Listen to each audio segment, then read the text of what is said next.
EK, when you began writing the Ivy League Chronicles, were you thinking of doing self-publishing, or was your goal to always take it to a traditional publisher?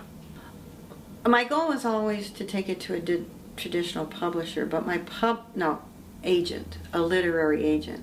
Well, with the change in ebooks and all this, literary agents are really hard to come by. And I tried for a year, okay, and it didn't work. So I looked for a publisher, and I then found the publisher that worked with me.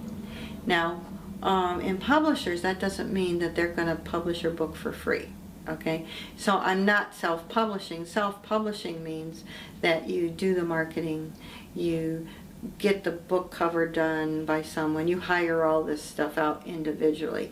You're self-publishing. You send it to an editor, you find a distributor, you do all that. My publisher does all of that, okay, and they're very good. And I'm not real good. I probably am good, but I don't want to do that. I don't like doing it. I like doing this. She's my publisher, and she does all of that. And the work is, this is the cover of my book, and the work is phenomenal. And nothing goes that I don't agree on. I've heard from other people that are writers that, you know, certain agents or publishers required that their social media was at a certain point before they were signed, that they required an umpteen number of Facebook fans or anything like that. Did you encounter any of that, where they inquired about social media and things like that to see? What I inquired was more of I'm just going to say it, a snobbish opinion. If you haven't been published and I don't know who you are, I don't know if I want to invest my time. Okay.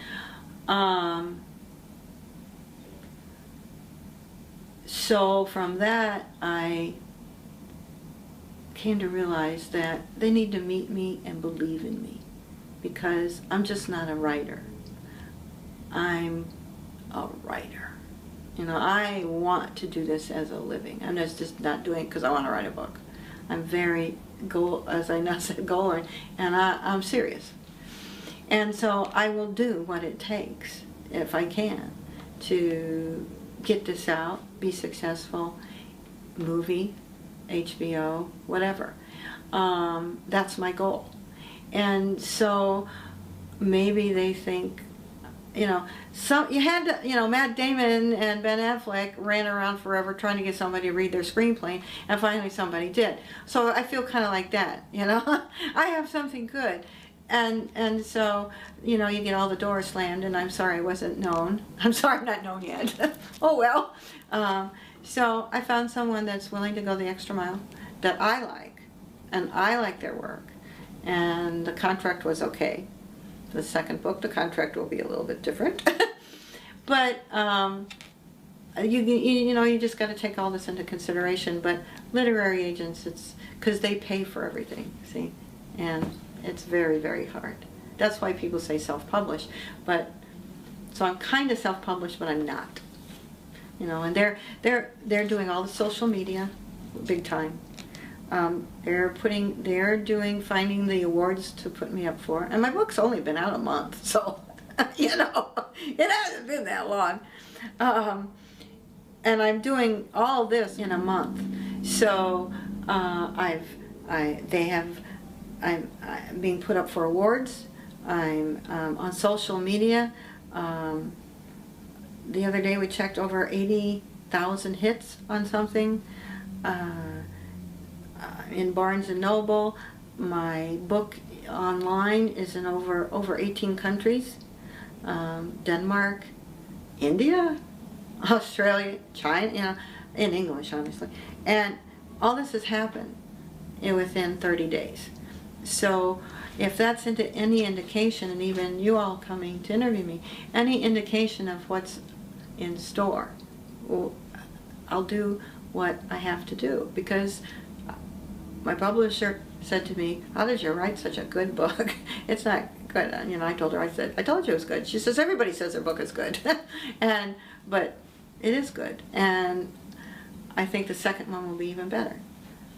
So going back to when you were looking for a publisher or an agent, what was the process? Would you send a query letter? Would you send a query letter along with a few pages from your book? Like, how did that work? Was it an email first? It depended on the publisher, on their rules for inquiry. Now, Linda's, the 5-star, she had, you could email or you could call. I have to talk because I need to hear the person's voice, because I don't want to hear a voice that thinks I'm not somebody. You know, they're not going to work for me. And so I needed to click with this publisher. You need to click with your publisher. And you need a personal relationship. And if you're going to be demanding things just because you are paying for some of this, that's not a good thing to do either, because they're human. You know, and so you want your publisher to be able to go that extra mile for you and want to go to that extra mile, and things will start happening. And then what was the turnaround time when unfortunately you heard no? And if you didn't hear no... After a year I said, okay, I'm done with this. We got to find another way. And so I looked at all different ways, and you know, because I don't like to promote myself, and if you're self-publishing, you have to promote yourself. I've never liked that. If people want me to speak, and I've spoken in front of lots of people, and it's somebody that's asked me or something, I'm not real good at that. But once you, because I always tell Linda, you get me there and I'll deliver. Just get me there. And so that it works for me.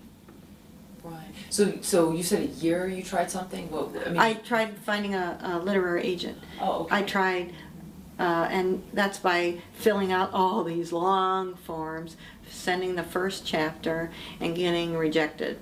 You know, I have a friend, a good friend and a colleague, and all of this herself. Well, that's nice. She can do that. She doesn't mind doing that. That's not me. That's a person that has the whole brain. Yeah, she's there. Oh, not the right hemisphere. The whole. Know, oh, I'm going to New York today to have this interview, but she did all the legwork to get the interview. I just want to show up and deliver. No, that's great. I've always admired that. Yeah, and it's just not me.